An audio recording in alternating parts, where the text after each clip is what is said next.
যে Oxford university থেকে তাদেরকে নাকি আমন্ত্রণ জানানো হয়, অথচ যখন অনুসন্ধান করা গেল দেখা গেল অক্সফোর্ড ভার্সিটি তো অনেক দূরের, অক্সফোর্ড ইউনিয়নও তাদেরকে দাওয়াত দেয়নি। সেখানে একটা হল ভাড়া করে, জামাতের একটা হল ভাড়া করে তাদেরকে দাওয়াত দিয়েছে। আপনার টাকা, আমার টাকা, আমাদের টাকায় তারা লন্ডনে মৌজ মাস্তি করতে গেছে।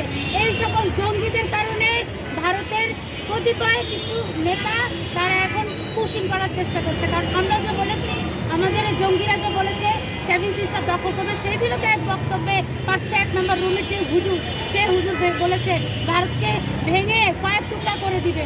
কেন ভাই? প্রতিবেশী দেশ তো পাল্টানো যায় না, ভারত তো আমাদের কিং থেকে। ভারতকে ভেঙে আপনি টুকরা টুকরা করে দেওয়ার স্বপ্ন কেন দেখেন? সেটা তো আপনার 5 বিবির মতো না। আপনি যখন 5টা মহিলাকে বউ বানাইছেন, আপনি চাইলে তো ভারতকে আপনি 5টা ভাগে ভাগ করে আপনার পরিবারের সাথে যুক্ত করতে পারবেন না। আপনি ভারত ভাঙার স্বপ্ন দেখেন কেন?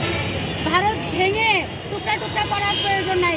সেভেন সিস্টার দখল করার আমাদের দরকার নেই। প্রতিবেশী দালালি আমরা করতে চাই না, প্রতিবেশীর বিরোধিতা আমরা করতে চাই না।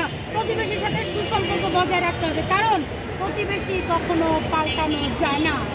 তারা তো আমাদের প্রতিবেশী, আমরা তো তাদেরকে পাল্টাতে পারবো না। অতএব সুন্দর সমাধানের মধ্য দিয়ে আমরা একটা সমাধান চাই।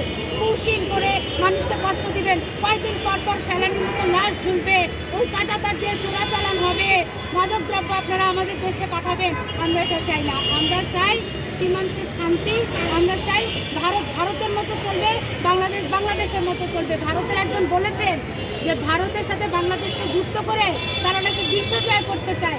ভাই, আপনাকে কোটি কোটি নাগরিকরা নিয়ে আপনারা বিশ্ব জয় করেন, বাংলাদেশের 20 কোটি নাগরিক ভারতের সাথে যুক্ত হতে চায় না। আমাদেরকে ঐক্যবদ্ধ করে আপনার বিশ্ব জয় করার দরকার নাই। আপনারা আপনাদের মতো থাকেন, আমাদেরকে আমাদের মতো থাকতে দেন। আমরা প্রত্যেকটা দেশের মানুষ, আমরা অধিকার চাই, আমার দেশের মানুষের শান্তি চাই, আমার মায়ের অধিকার চাই, আমাদের হাতে ভাত চাই, চাকরি চাই, আমরা হালালভাবে জীবন জীবিকা চাই। ভারত আমাদের শত্রু না, বন্ধু না, প্রতিবেশী দেশ, তাদের সাথে আমরা সুসম্পর্ক বজায় রাখতে চাই।